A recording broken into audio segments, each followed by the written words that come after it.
नमस्कार साथियों, आज से हम लोग शुरू कर रहे हैं डीएलएड थर्ड सेमेस्टर के मैथ्स के खंड में अनुपात और समानुपात।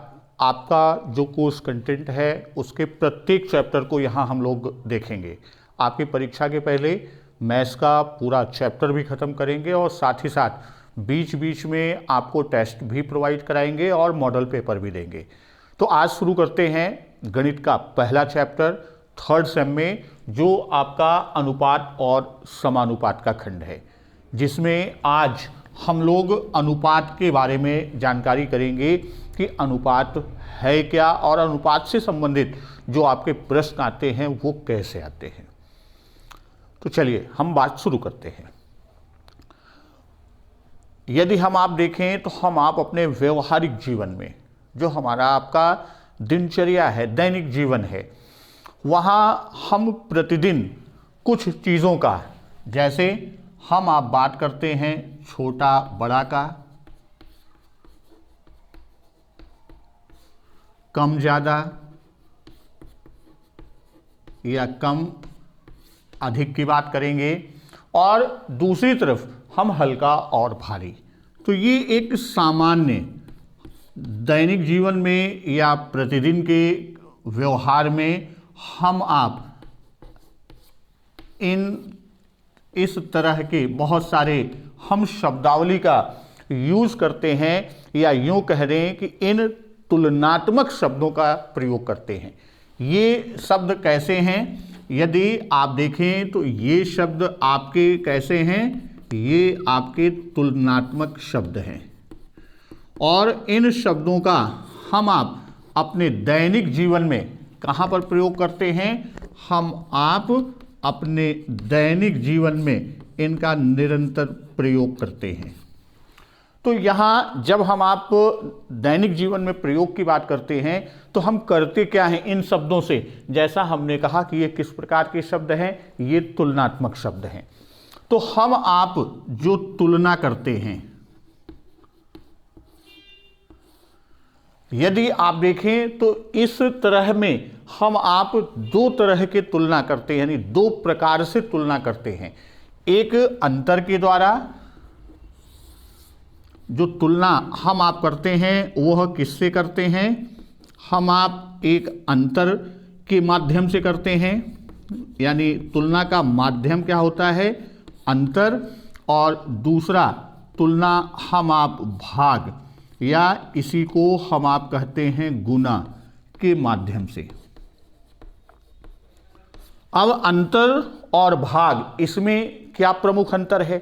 यदि हम इसके प्रमुख अंतर की बात करते हैं तो जब इनके अंतर के क्रम में हम आप बात करेंगे तो कौन किससे कितना बड़ा है या कौन किससे कितना छोटा है, इसका जब हम अंतर करते हैं, किसमें? अंतर में। कौन कितना बड़ा, या हम कहेंगे कौन कितना छोटा। तो ये तो हम अंतर में करते हैं। और जब भाग विधि यानी भाग के माध्यम से तुलना करते हैं या गुना के रूप में हम उसको व्यक्त करते हैं, तो गुना के रूप में हम कैसे व्यक्त करते हैं? हम कहेंगे कौन किससे कितना गुना बड़ा या कितना गुना छोटा। तो इसमें हम आप क्या करते हैं? इसमें हम आप कहते हैं कि कितना गुना बड़ा या छोटा, या कितना गुना अधिक। हम इस रूप में तुलनात्मक शब्दों का प्रयोग अक्सर करते हैं। तो यहाँ पर जो अंतर के माध्यम से तुलना की बात करते हैं, जब राशियों के मध्य क्या होता है? जब राशियों में अंतर क्या होता है? इनमें अंतर कम होता है, तब हम क्या करते हैं? हम अंतर के माध्यम से तुलना करते हैं। और वहीं जब राशियों में अंतर बहुत अधिक होता है, तब वहाँ अंतर करना क्या होता है? अंतर के माध्यम से तुलना करना कठिन, तो हम भाग विधि से इसका क्या करते हैं? तुलना करते हैं। अब यहाँ अगर हम एक उदाहरण की बात करें तो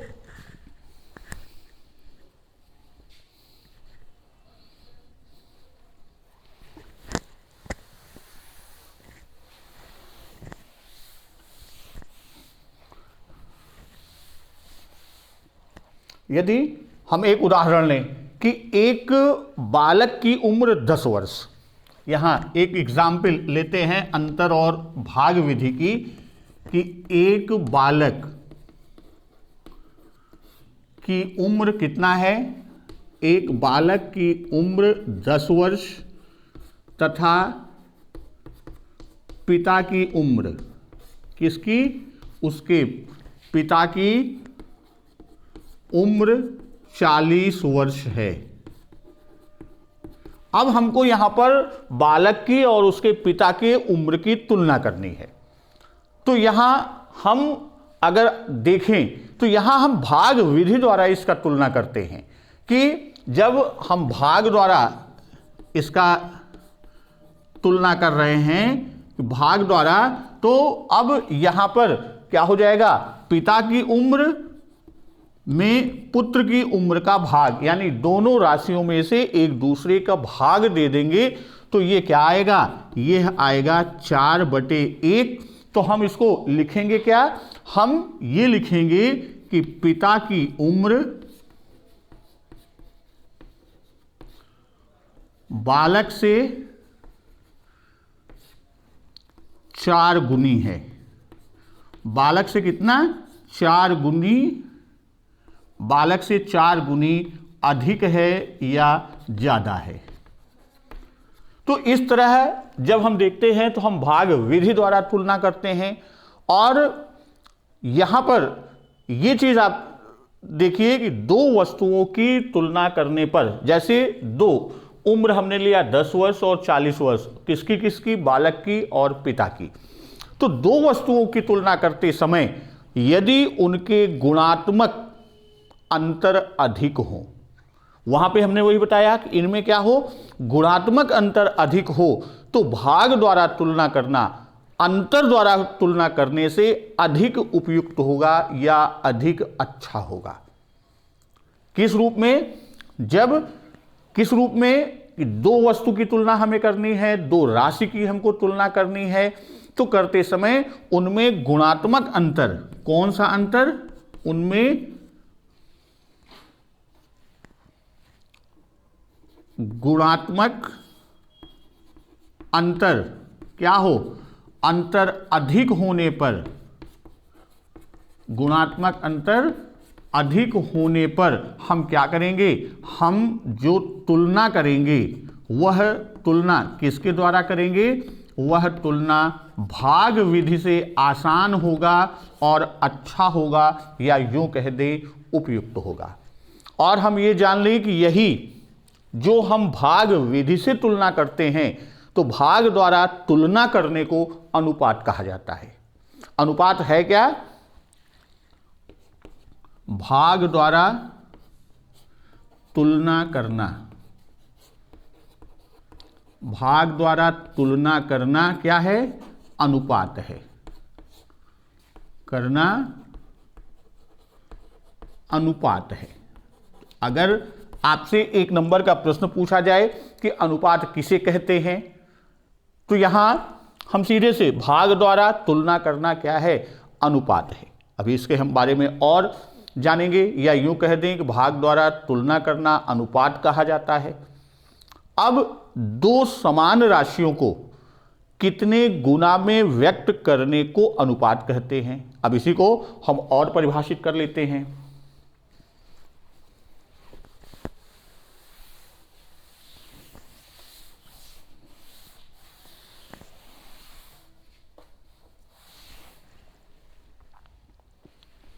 इसी को जो अभी हमने लिखा, पुनः इसको दूसरे रूप में परिभाषित करते हैं अनुपात को, कि अनुपात क्या है, दो समान राशियों में कितना गुना,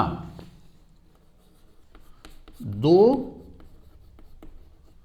समान राशियों में कितना गुना व्यक्त करना, कितना गुना व्यक्त करना। भाई दो राशियां थी, जैसे अभी उदाहरण लिया था कि बालक की उम्र 10 वर्ष, पिता की उम्र 40 वर्ष। हमने पिता और बालक की उम्र की तुलना किया। कैसे किया था? भाग के द्वारा किया था। तो वही तुलना को व्यक्त करना, कितना गुना व्यक्त करना क्या होता है? इसी को अनुपात कहते हैं। तुलना करना ही अनुपात है।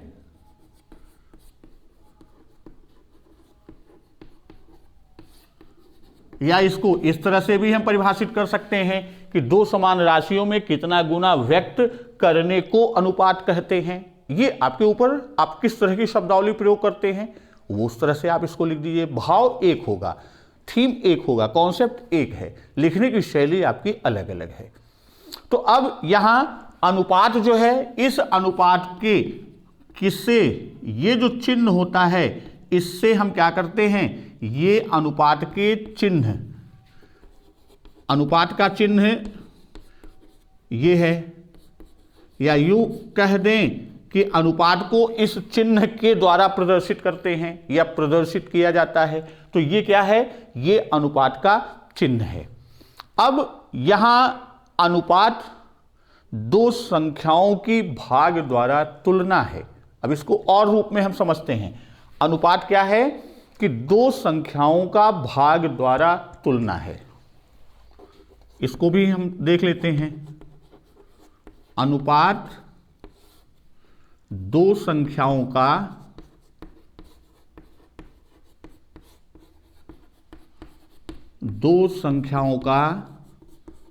भाग द्वारा तुलना है। भाई अभी हमने वही दिखाया, जैसे कि हमने ले लिया पिता की उम्र कितनी थी? पिता की उम्र 40 वर्ष और बालक की उम्र कितनी थी? बालक की उम्र 10 वर्ष थी।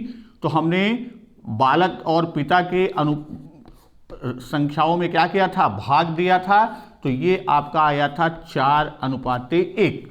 तो यही तो कह रहा है, अनुपात दो संख्याओं का भाग द्वारा तुलना है, जिससे क्या होता है? यह ज्ञात होता है कि एक संख्या दूसरे की कितनी गुनी है। इसी में आगे हम जोड़ देते हैं, जिससे यह ज्ञात होता है कि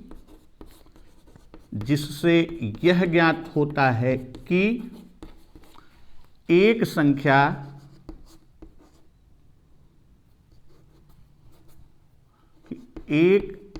संख्या दूसरी से कितने गुना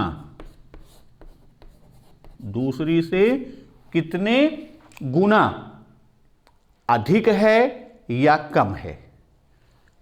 दूसरी संख्या से कितने गुना या कितने गुनी है,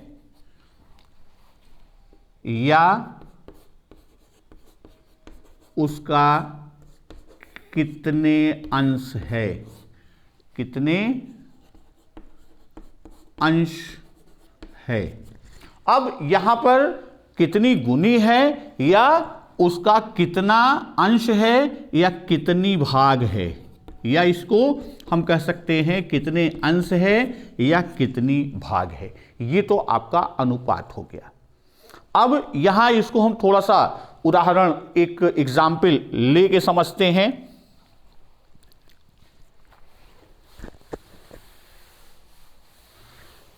इसकी शॉर्ट नोट्स भी हम आपको टेलीग्राम चैनल पर उपलब्ध कर देंगे।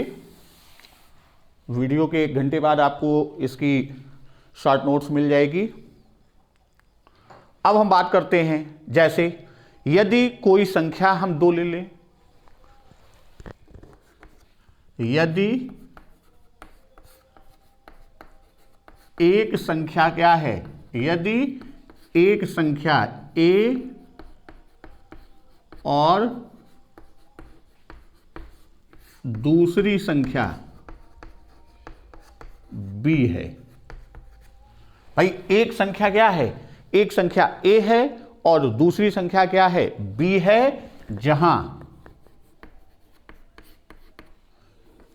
ए B is not equal to 0, यानी ए और बी यानी दोनों संख्याएं शून्य ना हो, तो हम परिभाषा में अक्सर ये लिखते हैं कि शून्येतर संख्या, यानी शून्य से इतर। तो शून्य संख्या न हो, जो दोनों संख्याओं का अनुपात हमको ज्ञात करना है, वह उनमें से कोई भी संख्या शून्य न हो। तो क्या होगा, ए और बी का अनुपात, तो ए और बी का अनुपात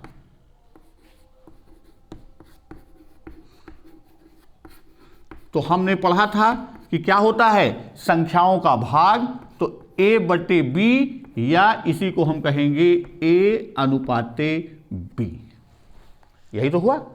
अब यहां पर आप देखेंगे ये a अनुपाते b, ये हमें मिला क्या, इन दोनों संख्याओं a और b का अनुपात क्या हुआ, a अनुपाते b, और वो भी हमने भाग विधि के आधार पर जैसा परिभाषा दिया था। अब यहां दो चीजें आपको ध्यान में रखना होगा।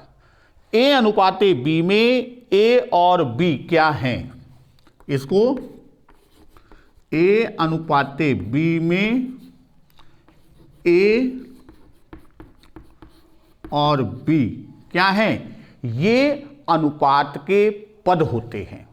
a और b को क्या कहते हैं, को अनुपात के पद कहते हैं। a और b को क्या कहेंगे, अनुपात के पद कहते हैं। यानी a अनुपाते b में a और b ये दोनों क्या हैं, ये अनुपात के पद होते हैं। दूसरी तरफ a अनुपाते b में एक चीज और यहां जाने रहिए, इस पर भी आपका प्रश्न बनता है। a अनुपाते b में क्या होगा, a प्रथम या पूर्व पद, a अनुपाते b में a प्रथम या पूर्व पद होता है, और b क्या होगा, यह द्वितीय या उत्तर पद कहलाता है। यहां एक चीज ये आपका हो गया कि a अनुपाते b में a क्या है, अनुपातिक पद है, और b क्या है, अनुपात का पद है। वहीं a अनुपाते b में a क्या है, प्रथम पद है या पूर्व पद इसी को कहेंगे, और b क्या है, द्वितीय पद या उत्तर पद होता है। यहां तक क्लियर। आगे चलते हैं, आगे अब इसी पर हम बात करते हैं।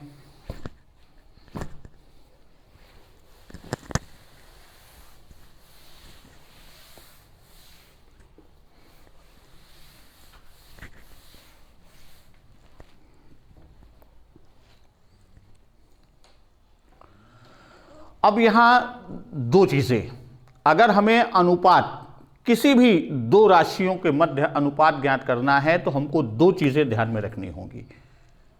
उसको इस तरह से चाहे आप अपनी नोटबुक में नोट करके लिख लीजिए, संकेत करके लिख लीजिए कि दो राशियों में अनुपात ज्ञात करते समय इनमें से कोई भी राशि शून्य नहीं होनी चाहिए।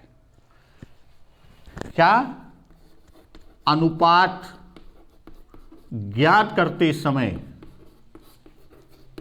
अनुपात ज्ञात करते समय दोनों राशियों में, अनुपात ज्ञात करते समय दोनों राशियों में कोई भी पद राशि, कोई भी राशि क्या होगा, शून्य नहीं होना चाहिए, शून्य नहीं होना चाहिए। जैसा अभी लिखा भी था कि a अनुपाते b तभी होगा कब, जब a b is not equal to 0। अभी इसकी बात हमने किया था। दूसरी चीज आपको अनुपात ज्ञात करने में ध्यान क्या रखना होगा कि तभी दो राशियों की तुलना की जा सकती है जब दोनों एक इकाई में हो।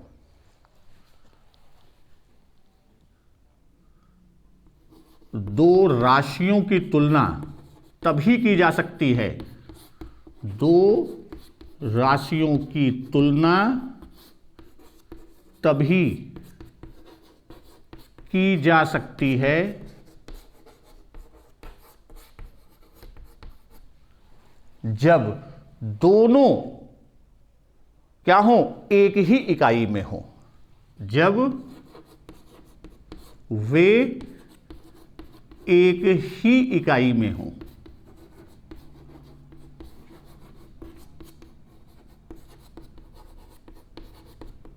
अगर इकाई भिन्न होगी, जैसे ए और बी, इनकी इकाई यूनिट एक होनी चाहिए, तभी इनका हम तुलना कर पाएंगे, इनका अनुपात कर पाएंगे।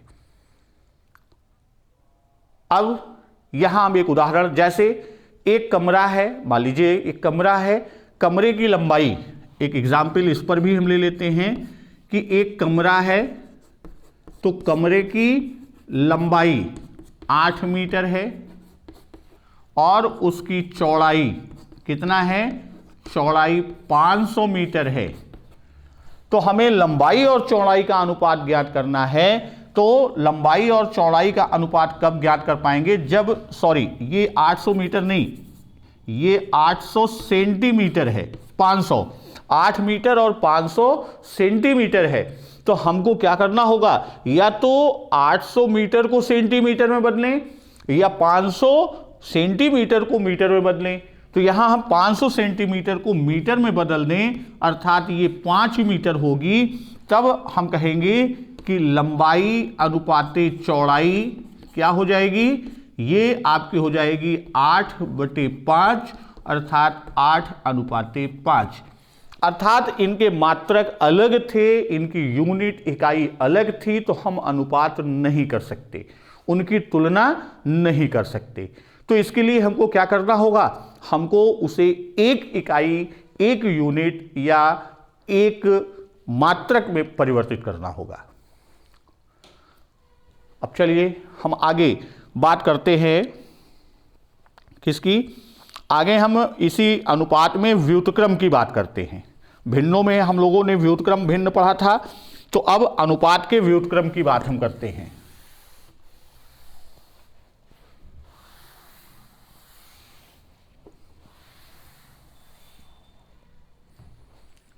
तो जब अनुपात के व्युत्क्रम की बात हम करते हैं, तो यहां जैसे ए अनुपाते बी, ए अनुपाते बी में क्या है, ए प्रथम पद या पूर्व पद है और बी क्या है, बी द्वितीय या उत्तर पद है, द्वितीय या उत्तर पद है। उस स्थिति में अगर यहीं पर इसमें यदि हम क्या कर दें, यदि इन दोनों में परिवर्तित करके बी को हम कर दें क्या, बी को पूर्व या प्रथम पद कर दें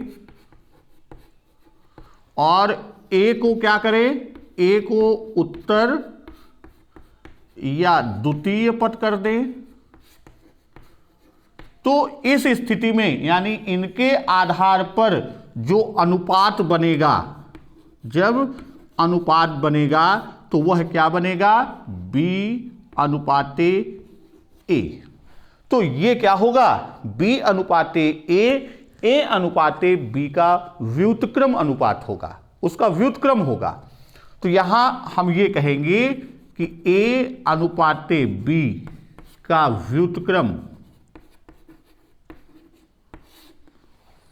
A अनुपाते B का व्युत्क्रम क्या होगा, B अनुपाते A क्या होगा, इसका व्युत्क्रम बराबर B अनुपाते A। तो इसको इस तरह से समझें कि A अनुपाते B में A पूर्व पद, B उत्तर पद है। यदि B को पूर्व पद बना दें और A को उत्तर पद बना दें, B को पूर्व पद और A को क्या करें, A को उत्तर पद हम बना देते हैं, तो अनुपात हमारा क्या हो जाएगा, अनुपात B अनुपाते A होगा, जो A अनुपाते B का व्युत्क्रम कहलाएगा। तो यहां 2-3 चीजें आप बिल्कुल ध्यान में रखिएगा कि किसी अनुपात के भिन्न के किसी, अब जैसे अनुपात की बात हम करते हैं,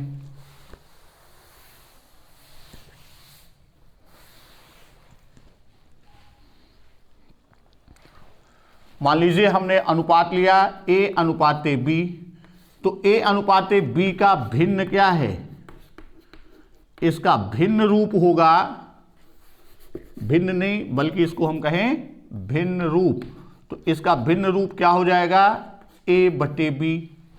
और A बटे B में A क्या है, A अंश है और B क्या है, B हर है। तो यहां यह कह रहा है कि A अनुपाते B के भिन्न रूप के अंश और हर में, यानी A और B में हम क्या करें, इसमें समान राशि से गुणा कर दें तो अनुपात वही रहता है या उसके अनुपात में परिवर्तन नहीं होता। तो जैसे A बटे B है, इसमें हम 2 से गुणा कर दें तो ये क्या हो जाएगा, 2A अपान 2B, 3 से गुणा कर दें 3A अपान 3B। तो अगर आप देखें तो इनके अनुपात में कोई परिवर्तन नहीं होता और यह सभी अनुपात एक दूसरे के तुल्य अनुपात कहे जाते हैं। क्या कहे जाएंगे, एक दूसरे के तुल्य अनुपात कहे जाएंगे। भिन्न रूप ना कह के अगर सीधे हम अनुपात की बात करें तो ये कह दें कि अनुपात, जैसे A अनुपाते B है तो यहां पर क्या है, A पूर्व पद और B उत्तर पद। हम इस तरह से समझें कि यदि किसी अनुपात के पूर्व पद और उत्तर पद में एक ही शून्येतर संख्या से गुणा कर दें तो उसके अनुपात में कोई परिवर्तन नहीं होगा। या यूं कह दें कि A अनुपाते B है, यानी किसी अनुपात के पूर्व पद और उत्तर पद में समान शून्येतर संख्या से गुणा करने पर अनुपात वही होगा। तो इस तरह हम व्युत्क्रम, अनुपात का व्युत्क्रम और उसके तुल्य रूप की चर्चा कर लिया। अब एक अनुपात का और अंतिम रूप है जिस पर आपका प्रश्न बनता है, वह आपका है सरलतम रूप। क्या है, अनुपात का सरलतम रूप।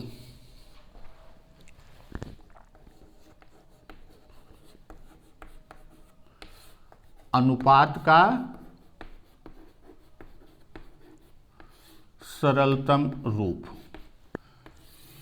तो अनुपात के सरलतम रूप की जब हम बात करते हैं तो अनुपात का सरलतम रूप हम इस तरह से निकाल लेते हैं कि जब हम अनुपात के दोनों पद का जो महत्तम समापवर्तक होता है, जो उसका मासा निकाल लेंगे और उससे दोनों पदों में भाग दे देंगे तो जो मान आएगा वह उस अनुपात का सरलतम रूप होगा। तो अब कोई भी अगर आप उदाहरण देखेंगे, सरलतम की बात करते हैं, जैसे 15 और 25 का सरलतम अनुपात लिखना है और हमने बताया क्या कि कोई भी अनुपात है तो अनुपात में क्या करेंगे, उसके सरलतम रूप को निकालने के लिए अनुपात के किसको, उसको सरलतम रूप व्यक्त करने के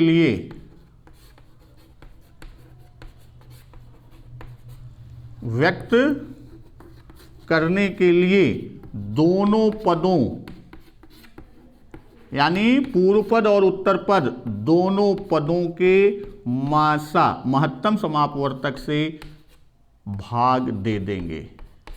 से भाग देने पर जो रूप मिलेगा वही क्या होगा, वही हम उसका सरलतम रूप। अब यहां पर एक उदाहरण हम ले रहे हैं, अभी जैसे कहा 15 और 25 का सरलतम अनुपात